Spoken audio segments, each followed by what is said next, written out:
Coming up, we'll talk a little bit more about the challenge Vance is facing. Is he rising to the occasion to be the nominee in waiting? But first, the man in charge of ICE is here, Border Patrol Commander Greg Bavino, in charge of the Border Patrol, not necessarily ICE. Commander, it's good to see you. Thank you. The vice president, in his remarks, went on to blame the media for much of the change in public opinion. Are you all being held to an unfair standard? If so, what is it, and what standard should you be held to? It's good to see you tonight. Thanks for having me. As far as the standard, law enforcement should always be held to a high standard. The U.S. Border Patrol, absolutely we should be held to a high standard, and the reason for that is we are a high-performing organization. I think the disconnect there, though, with the media is they're not holding us to any standard because they have no standards, or at least most of them. And by what I mean by that is when you take a snippet or a few words that are spoken and spread that as gospel without any context, as you just said, and it ends up being a lie, and then the news media does not go back and correct that lie, then they become the problem. And that's what we're seeing here in Minneapolis, is oftentimes they take things out of context.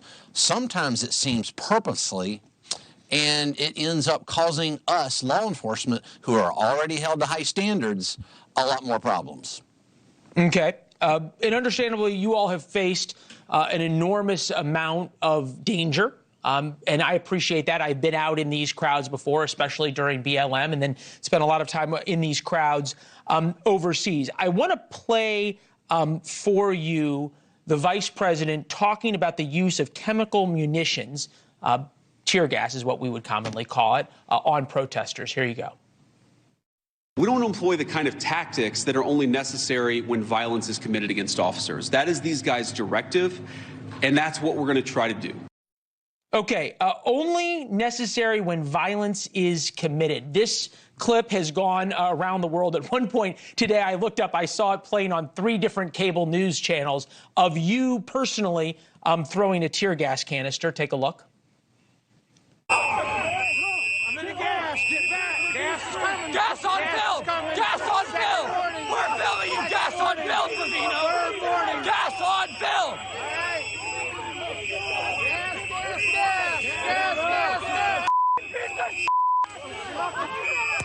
You just gassed me. To you, what does that clip show? Sure. Well, what J.D. Vance, the vice president, said, he said it very well. If you look at that clip, what you see directly behind me are Border Patrol agents that had just been assaulted. One of them was spit on.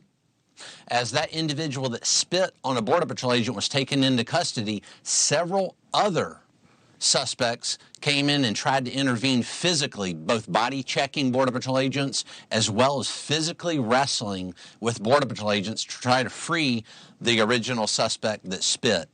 That, with a chaotic situation, objects being thrown, agents being boxed in by vehicles, it was probably past the time for myself to deploy that less lethal munition. Yep. And that term less lethal is just that, less lethal.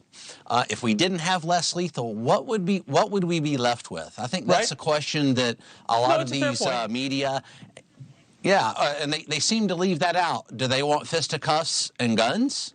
Or do we want to use less lethal to keep people safe, to keep our officers safe? And that's what we did in that particular instance. And guess what? It worked. Yep, the crowd dispersed. I've been in enough tear gas.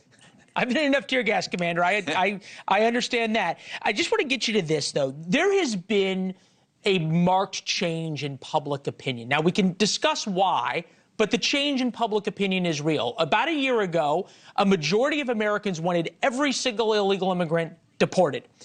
80% or so wanted those with criminal records deported. But now that it's started to happen, that the number of people who approve of the job that you all are doing is in the 30s. The number of people who say ICE, Border Patrol, enforcement of immigration has gone too far is in the 60s. How do you explain that? And more importantly, do you think Border Patrol and ICE has anything to do to fix that number? Sure. public opinion is something that we're well aware of, and we're aware of that every day. We've been in several cities now, and I think the viewers might be interested that we've been in Los Angeles, Chicago, Charlotte, New Orleans, Minneapolis now. And one of the things that I've noticed that's been steady in every single one of those areas is what we're seeing on the ground with the public that you're talking about, that opinion of what we are doing. And most especially with those inner city residents in places like Chicago, Los Angeles, what we're seeing is fantastic public support.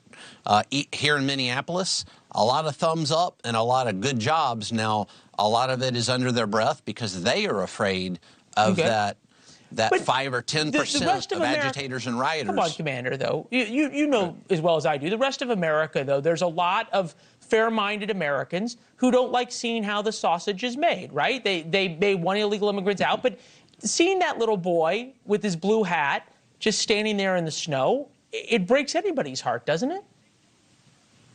Sure, and I think the Vice President did a very good job today of detailing that, but dialing that back to what this mission is really about, because I think Americans also don't like to see the Jacqueline Nungare's, the Molly Tibbetts, the Kate Steinleys, the Officer Singhs, and the thousands of other Americans that are hurt, maimed, and killed by this criminal illegal aliens almost daily in this country. But here's the difference is you're talking about sausage being made. That sausage is not being made by a vast majority of the news media. You guys do a great job, Fox, and some of the others, but the vast majority do not. So when we're talking about sausage being made, it's not being made.